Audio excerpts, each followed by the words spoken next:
Hey, what up, lambs? It's your man, Reuben Wills, back in the cut with another reaction video. And welcome back to my channel. Welcome to the Rebellion Gang. If you guys are brand new here and you subscribed for the first time, welcome to my family, the Rebellion Gang. It's good to have you guys. Shout out to everybody who's been commenting on my videos and leaving your thoughts and opinions. I really appreciate them, guys. I know I need to get back to you guys in the comments. I've been super busy lately, but I will get back to you. But thank you guys for coming and joining the Rebellion Gang. I appreciate it. Shout out to you lambs. But if you are new here, make sure you click subscribe and turn on my post notification bell. Follow me if you have time as well on Instagram at Reuben_Wills. And probably one of the most important things, don't forget to like the video. Click the like button, guys. It really helps your man out.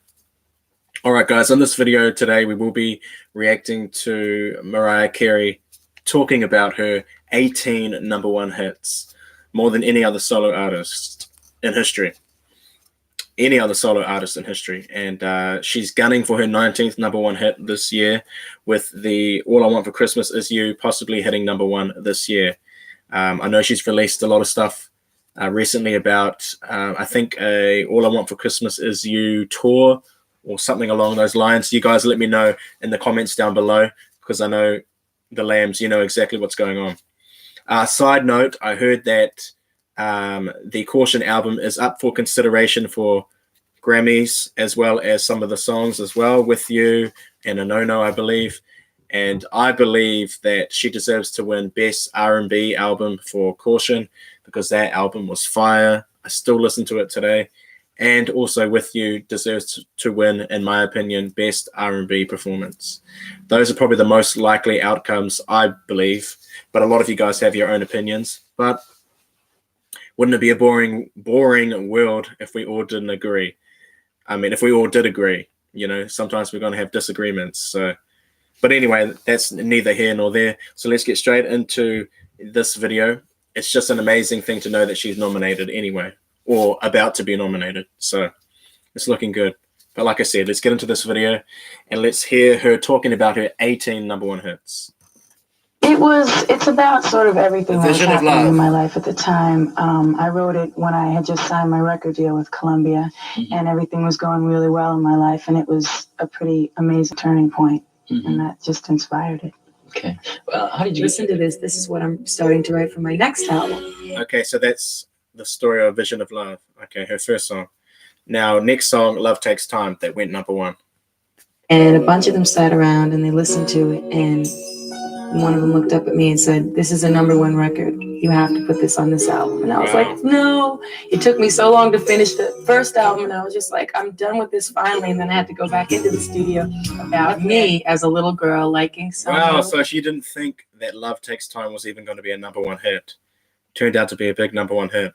Man, imagine if she didn't do Love Takes Time. That's a huge song, man. It's good to know the background of her stories to her biggest #1 hits, man. And him ignoring me, Someday. And me sort of saying to him, "Someday you're gonna be wishing for me." You know, that was kind of like the concept. It could have been a good video. The director's cut is actually a really good video, but because there was a quote. Okay, so that was Someday. Now we're moving on to I Don't Want to Cry. In the video, they made me reshoot so many parts, and it was nishki. It really wasn't good. Like I have to tell you, it was so much better the original way. They were upset because my dress was blowing up. Everybody was so dramatic. Why with the drama? And the girl kept playing the record over and over. So the music video, they had a bit of drama, so they had to reshoot it. I didn't know that. I didn't know they reshot that video clip. Okay, moving on to Emotions. Mother didn't realize that she was doing this, and she saw the garage door kept opening up every time the high note would hit, and she thought, you know, somebody was playing a trick on her, but it turned out that it was the note that was activating something in the thing. No way. So when she sang that high note, it made the garage door or the garage door go up. It did something to the garage to make it go up. Man, that's crazy. That's next level stuff right there. I'll be there. And I just wasn't into it. I didn't know what to do. And I, you know, after a while, they really were like, we really want you to do this. So I said, okay, let me think of something. And I'll Be There has always been one of my favorite songs. I love Jackson 5 when I was really little. I used to watch the cartoon. It doesn't That necessarily. was the best cover song of I'll Be There and the most successful. I mean, she made it go to #1 like how many years after the original? You feel me? So, man, she did the best cover song of I'll Be There. She did I'll Be There so good that a lot of people don't even realize that it was a cover song. You know? Okay, next #1 song, Dream Lover. Let's hear how she came into writing Dream Lover. Have to be about me or whatever, something relating to my life. I mean, I think that usually I just write about whatever the song makes me feel and the track and, you know, the music, whatever. Wrote it, and it was for this movie Hero, and they Okay, said, so Dream Lover wasn't necessarily about her. It was just kind of like a more broad song, broad range of somebody wanting a dream lover. Okay. Okay, next song, next #1 song, Hero. Massive signature song. no, we need this song, da, da, da, da. And I said, okay, Gloria's gonna sing it. So I wrote it like in her key, what I thought would be good for her. And I finished it, and Tommy Mottola, who we all know the story, but he heard it and he said, yeah, I used to love the song, and I still do. That's right. I forgot she wrote Hero for another artist called Gloria Estefan. I kind of remember her from the 90s. I think she was a Latino singer, and she wrote that song for her, but Tommy wanted her to keep that song for herself. And I mean, that was a good idea, but crazy to think that she wrote Hero for another artist. Turned out to be one of her biggest hits. Next #1 song, Fantasy. Of Love was one of my favorite songs growing up, and then I heard it on the radio recently, and I had this other idea for the verses and the chorus of my song, and I thought that it'd be really cool to incorporate the two. So we did. I went to Boys to Men. Okay, and so I see what she did there with Fantasy. Okay. And I mean, Fantasy was such a huge hit, especially the remix featuring ODB. You know, that really brought pop and hip hop together. She was the first one to do it. She brought that trend that you know and love today of the hip hop rapper and the pop singer or the R&B singer singing on the record together. She started that, man. She started that. She was the first one to start that. All right, guys. Next song, One Sweet Day. Massive song, 16 weeks at #1, and only dethroned earlier this year by Mr. Lil Nas X. But she held the record for a long time. They happened to have they had a situation that they were writing about, and that was ironically, melodically so similar to the song that I was writing. And we put the two songs together, and it became what Admiring his work for a while. It's crazy to think that Boyz II Men were writing a similar song, and then she was writing a similar song. So they brought it together and made the one song of One Sweet Day, and it went on to be the biggest song of the 90s. Man. Always Be My Baby. We got together and we really hit it off well, and we did the song. It was like the first song we ever did together. It was called Always Be My Baby, and I think it just got like a fun feeling. It's got like a fun up vibe, and it was just like both of us bringing what we do into that Honey is basically written on top of. That was her talking about Jermaine Dupri, I believe, her first time working with Jermaine Dupri, the producer, and it's crazy. What a great pairing. And to be honest, man, that song was dope.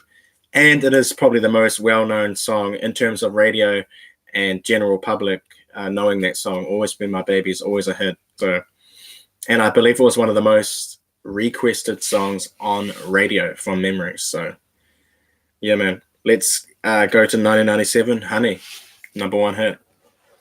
Is a song called Body Rock by the Treacherous Three from like the early 80s, and Q-Tip of A Tribe Called Quest came up with the idea, and he played it for me over the phone. And I knew I didn't have my first single yet. I was going back and forth with it. Puffy and I wanted to collaborate, do the first single, do a couple things, but we were kind of going back and forth with stuff.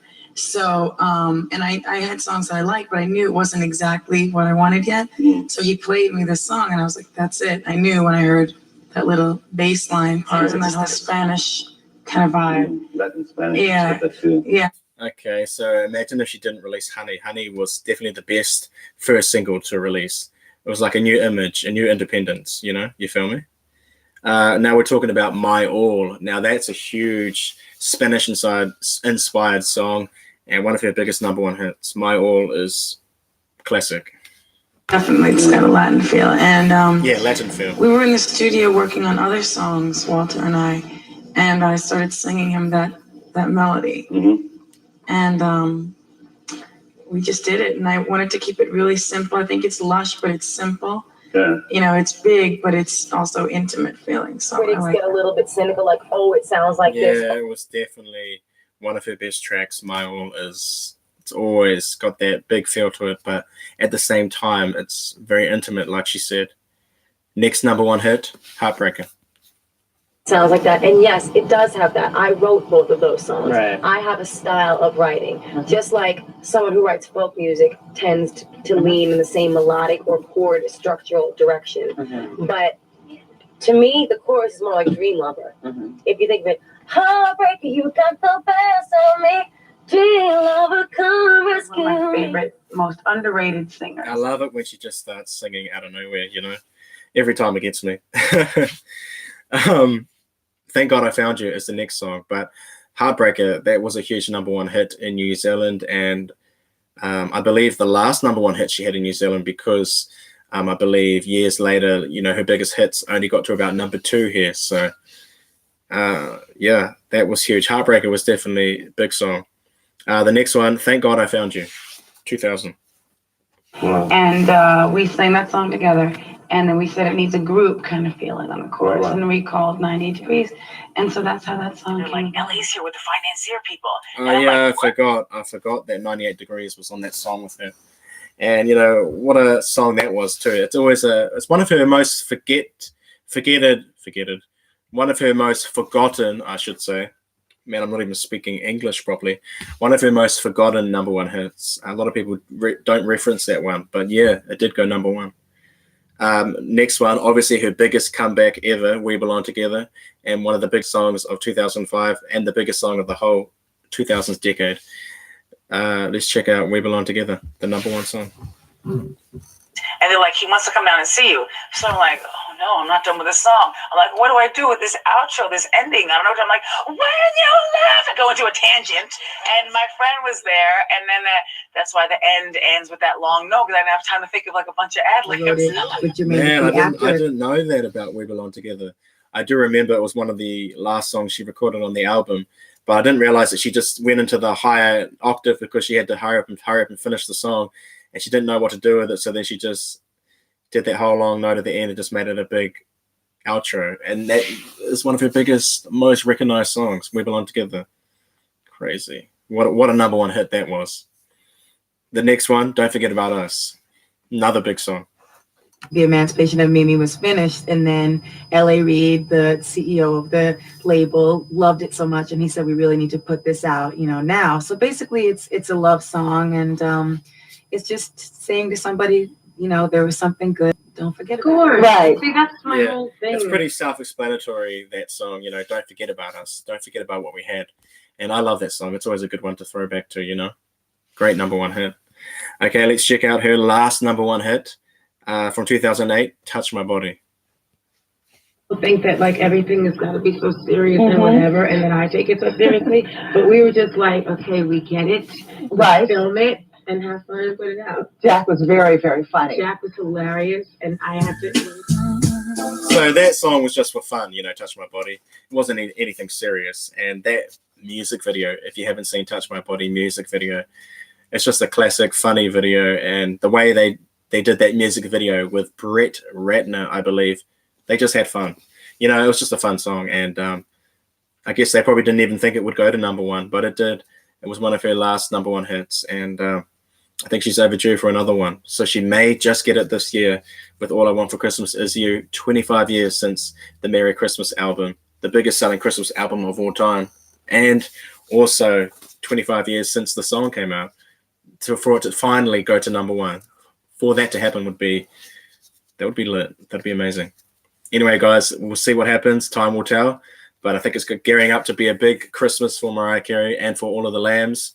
So if you guys enjoyed this video, maybe you enjoyed me, I don't know. No cap. then please like the video, and most importantly, subscribe and turn on my post notification bell. Leave all your thoughts and comments down below, guys, because I want to know from you guys, what was your favorite #1 hit of her career out of the 18 #1 hits she's had, more than anybody else?